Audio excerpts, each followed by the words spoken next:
Hello, this is the second video about this model, and I received the spare parts, and I will replace now the axles and the electrical motors here. There could be two ways of dealing with the worn out gears, is to replace the gears if possible, but that would depend on the structure of the electrical motor and whether you can actually remove the gear or not. I'll try to show it as well using a special instrument. And what we need to do here is to remove this steering motor, and it's easy. A few screws, and the connection here should be unscrewed, and you just move it away and you remove the old axle with worn out gears. Here are the new parts, new axles and gears. The material is the same, so eventually this one may get worn out as well if I drive in debris and sand too much, but if I drive on regular road it should be okay. And I got two electrical motors. They come with cables and with the gears on it. In order to remove these electrical motors, you'll have to cut out them. The cables here are very short, so you'll have to use the cables that come with new electrical motors. So we'll just cut it out and then connect the new cables to the old ones and then solder the electrical motors to the cables.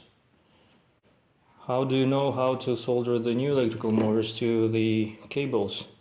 Usually you have indication of the polarity here. It says plus and minus, and plus is usually a red cable and minus is usually a black cable.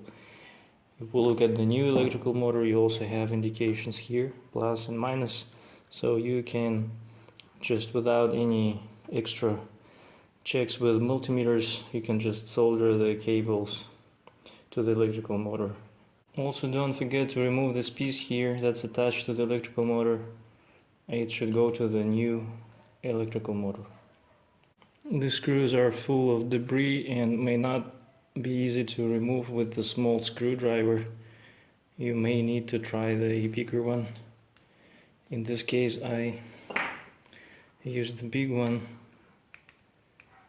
and then could screw it with the small one. This is a challenging part, not coming out easily.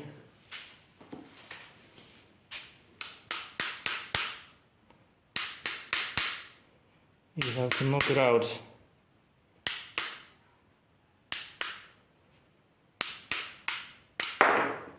And here it comes off.